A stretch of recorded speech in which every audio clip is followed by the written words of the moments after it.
আসসালামু আলাইকুম। আজকে আমরা শিখব পাঞ্চুয়েশন। এই পাঞ্চুয়েশনটা যদি তুমি কিছু সময় লক্ষ্য করো, তাহলে আজকের পর থেকে তুমি পাঞ্চুয়েশনে 5-এ 5 পাবা। এই গ্রামার আইটেমটা খুবই সহজ, কিন্তু দেখা যায় আমাদের কিছু জ্ঞানের বা কিছু আমাদের প্র্যাকটিসের সমস্যার কারণে আমরা 5-এ 5 না পেয়ে অনেক সময় 3, 2 অথবা কেউ 1-এও পাই। এইখান থেকে তুমি যদি জাস্ট ক্লাসটা খেয়াল করো, আজকের পর থেকে পাঞ্চুয়েশন নিয়ে তোমার যত অভিযোগ, একটা অভিযোগ থাকবে না, নিজেই করতে পারবা। কেমন? শুধুমাত্র তোমাকে পাঞ্চুয়েশনটা মনোযোগ সহকারে ক্লাসটা করতে হবে।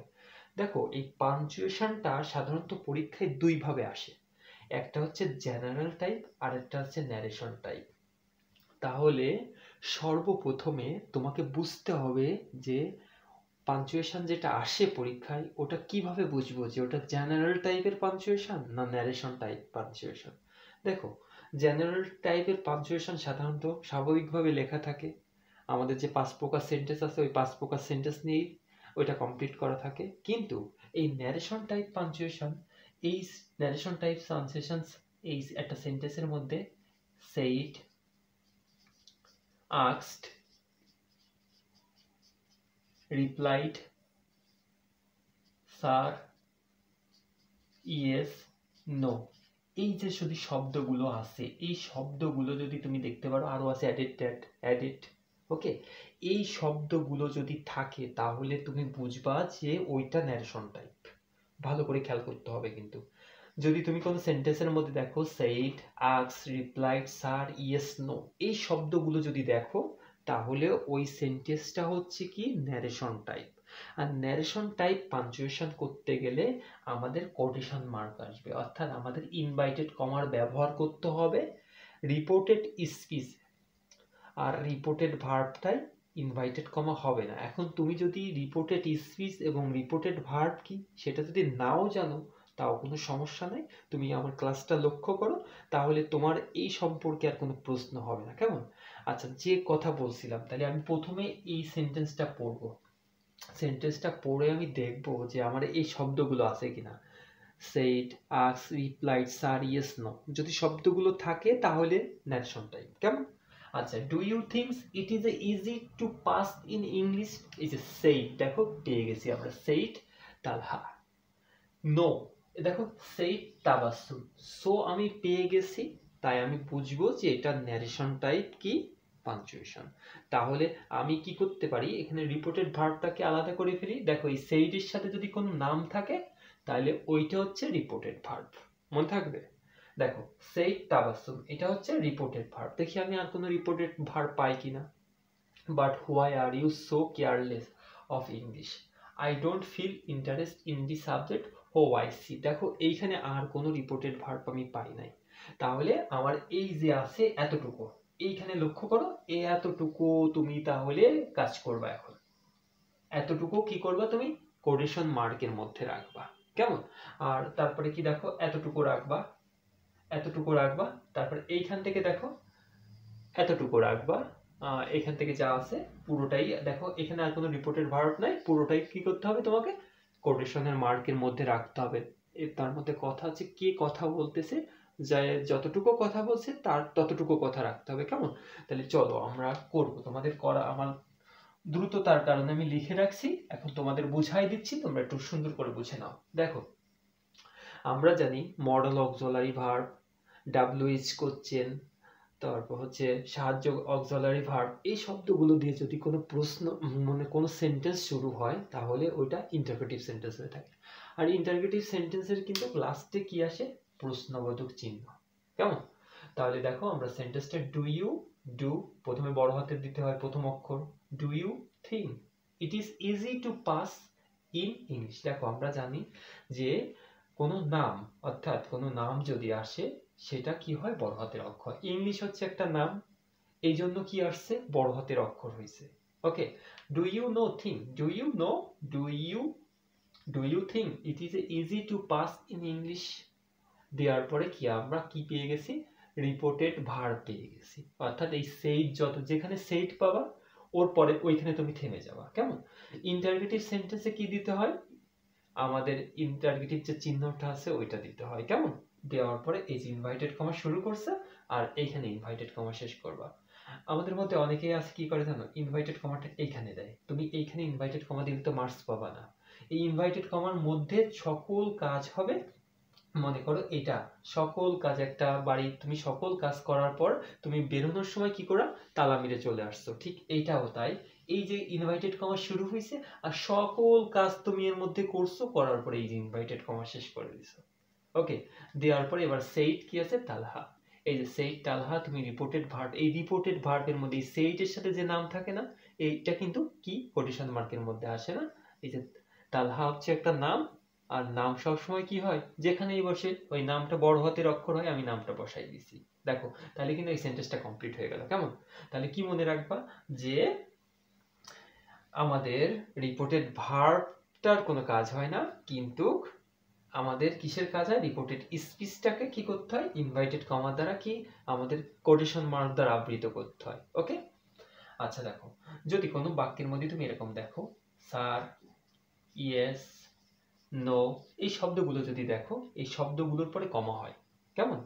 আর এই শব্দগুলোর পরে কমা হয়, আর এই শব্দগুলো এভাবে ইনভাইটেড কমা দিয়ে বসে, এবং এই কমার পরে এই ইনভাইটেড কমা শেষ হয়ে যায়। তবে অনেক সেন্টেন্স আছে যে সেন্টেন্সে কিন্তু এই যে ইনভাইটেড কমা বসে, বসার পরে আরো কথা যদি থাকে, তাহলে এই কথাগুলো বসে লাস্ট ইনভাইটেড কমা কি হয়, বসে। তবে এই কথাগুলোর পরে যদি আর কোনো কথা না থাকে, তাহলে এইভাবে ইনভাইটেড কমা কি হয়ে যায়, শেষ হয়ে যায়। তাহলে আমরা একটু পড়ে দেখি কি কি আছে আমাদের এখানে। দেখো কি বলতেছে, নো, নো সেই তাবাসসুম। ওকে, এখন এই যে সেই তাবাসসুম, এটা তো আমাদের রিপোর্টেড ভার্ব, মানে সেইটির সাথে কোনো ব্যক্তি থাকলে তারই রিপোর্টেড ভার্ব বলে। কেমন? আচ্ছা, নো, তাই এই নোর পরে যেহেতু আর কোনো কথা নেই, তাই ইনভাইটেড কমা শুরু করছিলাম। নোটা বড় হাতের অক্ষর দিয়েছি, যেহেতু শব্দের শুরুতে একটা কমা হবে, তারপরে কি করছি আমি, ইনভাইটেড কমা কি, ইনভাইটেড কমাটা শেষ করছি। কারণ কি, কারণ এরপরে আর কোনো কথা নেই, সেই তাবাসসুম, কারণ আমরা রিপোর্টেড ভার্ব পেয়ে গেছি, তাই আমি এখানে থেমে গেছি। কেমন? আচ্ছা দেখো পরবর্তীটা একটু দেখি। এই বারটা কিন্তু এখানে কনজাংশন হিসেবে কাজ করতেছে। এখানে গণনা করতে হবে why, why are you so careless of English. দেখো ইংলিশ একটা নাম ছিল, ওকে, তাই আমি এখানে থেমে গেছি। এখানে কি করছি, থেমে গেছি। আর এই যে বাটের থেকে শুরু হয়েছে, আমাদের এখানে যেহেতু গণনা করতে হবে একে, তাহলে হোয়াই ডাব্লিউএস কোশ্চেন দিয়ে শুরু হয়েছে, আর ডাব্লিউএস কোশ্চেন দিয়ে শুরু হলে কি হয়, ইনভাইটেড কমা তো আমরা দিয়ে শুরু করছি এখান থেকে, আর কি করবো, এখানে ইন্টারগেটিভ চিহ্ন দেবে, ইন্টারগেটিভ চিহ্ন দিছি। এখন তুমি কি করে বুঝবা যে এইখানেই শেষ হয়ে যাবে? দেখো কোনো সেন্টেন্স যদি থামতে হয়, তাহলে কি লাগে, একটা সাবজেক্ট লাগে। কি লাগে, একটা সাবজেক্ট লাগে, প্লাস কি লাগে, একটা ভার্ব লাগে। কি লাগে, একটা ভার্ব লাগে। আর একটা কথা তোমাকে শিখাই দিই, প্রিপজিশনের ব্যবহার। যদি কোনো সেন্টেন্সের শেষে প্রিপজিশন থাকে, তাহলে কিন্তু থামা যায় না। প্রিপজিশন কি, অফ, ইন, উইথ, এইগুলোকে প্রিপজিশন বলে। তুমি একটু লক্ষ্য করো, এই যে কেয়ারলেস, এখানে কিন্তু আমরা থামতে পারতাম। দেখো এই যে প্রিপজিশন আছে না, এই প্রিপজিশনের কারণে আমি কিন্তু এখানে থামি নাই, আমি ইংলিশের এখানে এসে থামছি, কারণ এরপরে আর কোনো প্রিপজিশন নাই। এই প্রিপজিশন থাকলে থামা যায় না। প্রিপজিশনের কাজ হচ্ছে কি, সেন্টেন্সটাকে বড় করা। ওকে, তুমি এই সিক্রেট বিষয়টা একটু খেয়াল রাখবা, যে প্রিপজিশন থাকলে তুমি থামতে পারবা না। কেমন? আচ্ছা, তাহলে দেখো এইখানে কিন্তু আমরা থেমে গেছি এবং ইনভাইটেড কমা কিন্তু শেষ করছি। এই যে দেখতেছো না, এটা সাবজেক্ট পাইছি, আই একটা সাবজেক্ট। আই হচ্ছে সবসময় একটা ওয়ার্ড হিসেবে কাজ করে। এখানে আই তো ফার্স্টে বসছে, আই যদি মাঝেও বসে তাহলে কিন্তু আই বড় হাতের অক্ষর হবে। আর এখানে কি দেখতেছে, ডোন্ট লিখতেছে না, তুমি যদি, এটা তো সংক্ষিপ্ত রূপ, কোনো বাক্যের শেষে, কোনো বাক্যের সাথে শেষে যদি এনটি দেখো, তাহলে এখানে একটা অ্যাপোস্ট্রফি দিতে হবে। কি দিতে হবে? অ্যাপোস্ট্রফি দিতে হবে। এটা তো সংক্ষিপ্ত রূপ, মানে হচ্ছে এই যে ডু নট, ডু নটের সংক্ষিপ্ত রূপ হচ্ছে ডোন্ট। কেমন?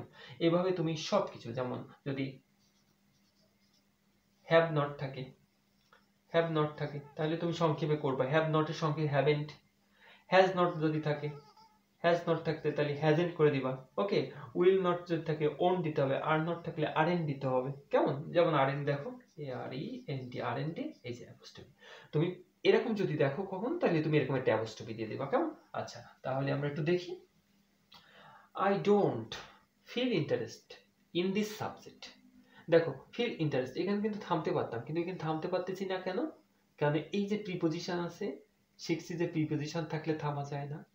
ইন দিস সাবজেক্ট, মানে আমি এই সাবজেক্টে মজা পাই না, আই ডোন্ট ফিল। তাহলে এখানে একটা ইনভার্টেড কমা হবে, এই যে ইনভার্টেড কমা শুরু হয়েছে এবং এইখানে যে ইনভার্টেড কমা শেষ হয়েছে। দেখো যদি আমরা কোনো বিস্ময় প্রকাশ করি তাহলে এক্সক্লামেটরি সেন্টেন্সের মধ্যে এটা আমরা ফেলি, এক্সক্লামেশন মার্ক আসে, অর্থাৎ তো হো, এটা একটা বিস্ময় প্রকাশ করছে, হো আই সি, ও আচ্ছা।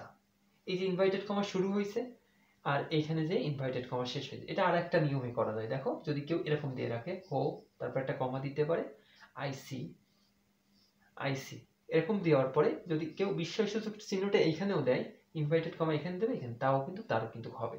তবে আমি হোর এখানে দিছি, হো বিস্ময় প্রকাশ করছে, একটা বিস্ময়সূচক চিহ্ন দিছি, দেওয়ার পরে আই সি, এই আই সি বসাই দিছি। তাহলে কিন্তু আমাদের এই ন্যারেশন, আমাদের পাঞ্চুয়েশনটা কিন্তু কমপ্লিট হয়ে গেল। তুমি ঠিক এইভাবে আমাদের চ্যানেলে প্রায় 3 থেকে 4টা পাঞ্চুয়েশনের ক্লাস আমরা নিব এবং আমি এভাবে প্র্যাকটিস করাই দেব। আর এই পাঞ্চুয়েশনটা কিন্তু ক্লাস 8-এর জন্য, বিশেষ করে যারা ক্লাস 8-এ পড়ো আর যাদের তোমাদের সামনে যাদের বৃত্তি পরীক্ষা, স্কলারশিপ এক্সাম রয়েছে, এই পাঞ্চুয়েশনটা খুবই খুবই গুরুত্বপূর্ণ। ওকে, তাহলে তুমি এইভাবে প্র্যাকটিস করো আর দেখা হচ্ছে নেক্সট ভিডিওয়ে। সে পর্যন্ত সবার সুস্থতা কামনা করতেছি। আল্লাহ হাফেজ।